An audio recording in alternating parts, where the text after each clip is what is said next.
Welcome to Mamoworks Studio, where words transform into worlds. You are tuning into our brand new audio novel experience. Close your eyes, get comfortable, and let our voices paint the picture. In this first chapter, a new journey unfolds, but this is only the beginning. Make sure to hit that subscribe button and turn on notifications, because the cliffhanger at the end of this episode will leave you counting down the days until the next one. Now, take a deep breath and let the story begin.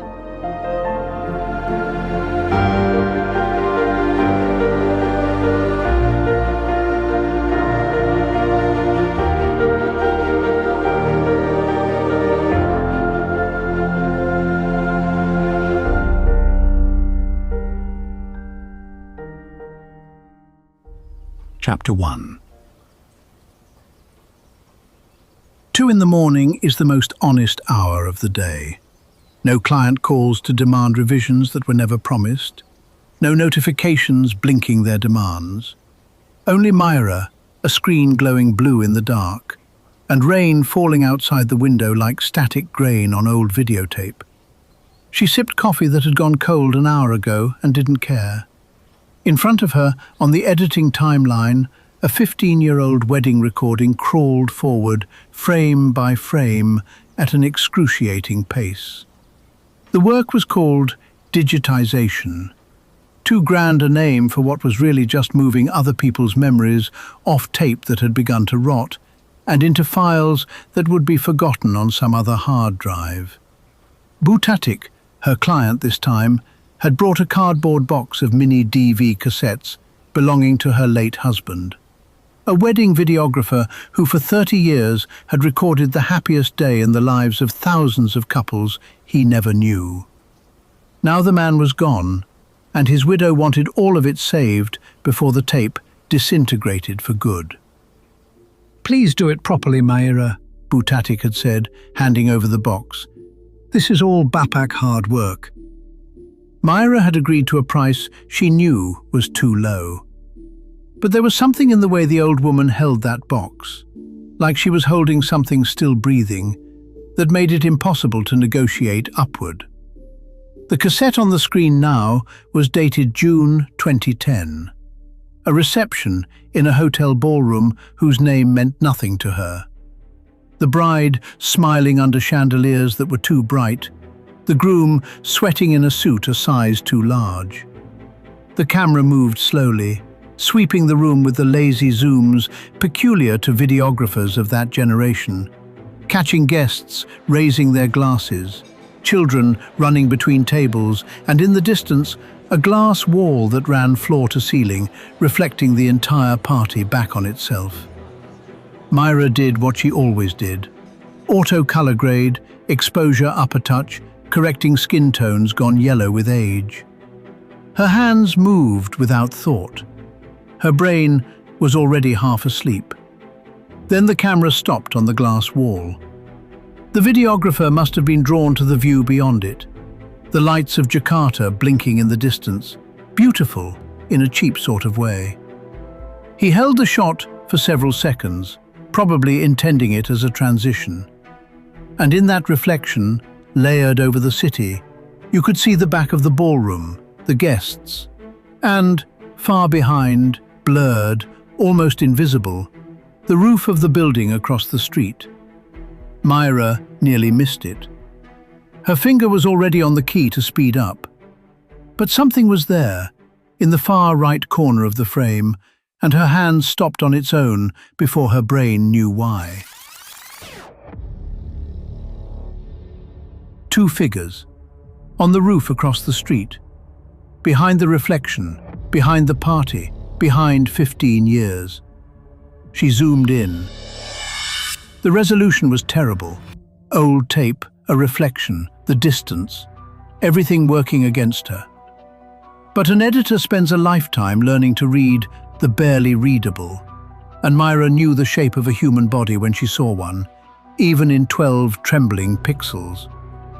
2 people standing at the edge of the roof, one of them reaching for the other. For half a second, her brain offered relief. A rescue, it said. Someone about to fall, and someone trying to hold them. An arm extended, a body leaning in to catch. A scene she had watched 1,000 times in films. The desperate moment at the edge, then the pull to safety at the last instant. Then one of them fell. And this was where something inside Maira turned cold. Something her eye caught before her mind could name it. Because the falling body didn't reach back.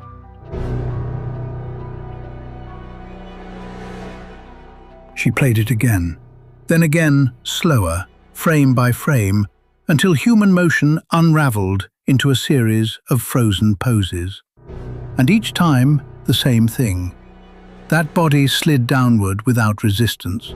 No arms swinging for a grip, no legs kicking at the air, no grasping toward the hand that was right there, exactly there, within reach. The body fell as softly as a coat slipping off its hanger, like something that had already gone, long before it reached the ground. Maira had cut enough footage of human beings in her life to know one thing that never lies. A conscious body always fights. Always. That reflex is older than a name, older than fear. The hands will grab for anything, even empty air, even an edge already passed. The body in this reflection did none of it. It fell like an object, not like a person. Slowly, with hands she no longer trusted, she stepped back one frame in the timeline, to the frame before the fall, to the hand she had taken for rescue. She magnified it until the pixels shattered into a fog of color. The outstretched hand, leaning in, the one that for half a second had looked like help, was not pulling anything in. It was letting go. Maira pulled back from the screen. Her heart was beating strangely, too loud for 2 in the morning. "Okay," she said to the empty room. "Okay, that's nothing." Because it should have been nothing. People fall, people slip. People do 1,000 things on 1,000 rooftops in a city of 12 million. A reflection inside a reflection, inside a ruined tape, is not evidence of anything. Her brain supplied the reasonable explanations quickly, as brains always do at 2 in the morning. Friends wrestling, a theatre rehearsal, an illusion assembled out of pixels and exhaustion. She almost believed it. Then, because she was an editor, and because an editor can never let a frame pass without checking it, she rewound. And this time she didn't watch the picture. She watched the numbers. In the lower corner of the screen, a time code moved. The date and hour embedded in the cassette's metadata, stamped automatically by a camera 15 years ago, something nobody ever noticed, because nobody watches a wedding to check the time. 21:02, the 14th June 2010. Maira stared at the numbers longer than she realized, because there was something about that date she knew, faintly, like a name caught at the tip of the tongue. The 14th of June. She had read that date somewhere. Not in her own life, she'd still been a teenager then, but somewhere else recently, within the last few days. Then she remembered. The brown folder on her desk. The folder handed to her by her other client, the young woman in neat clothes who had come last week with a strange request. Not Butatik, the other one, who paid in advance without haggling, who asked her to find one particular recording in the pile of cassettes left by that dead videographer. Who, when Maira asked whose wedding she was looking for, had only answered, "I'm not sure of the name, but I know the date." Maira reached for the folder with a hand that suddenly felt foreign. Inside, a slip of paper with a single line in handwriting. 14th June, 2010. Find the one from that night. Outside, the rain stopped. The silence it left behind was louder than the rain had been. Maira turned back to the screen, to the 2 figures frozen at the edge of the roof, to the numbers that said that at 21:02 that night, someone was still alive. And then, seconds later, was not. She didn't know the name of the man who fell. She didn't know the name of the man who let go, who stood at the roof's edge with his arm outstretched like a rescuer and let the world believe he had been one. She didn't know that one of those names would 15 years later be printed on billboards the size of buildings along the city's main roads, beneath a practiced smile and a promise to build a better Jakarta. All she knew was this: she had seen something that should no longer exist. And somewhere in a city where the rain had just stopped, someone had spent 15 years making sure no one ever would.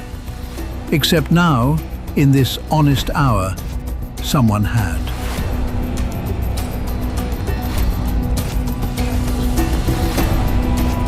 To be continued. Don't forget to subscribe this channel.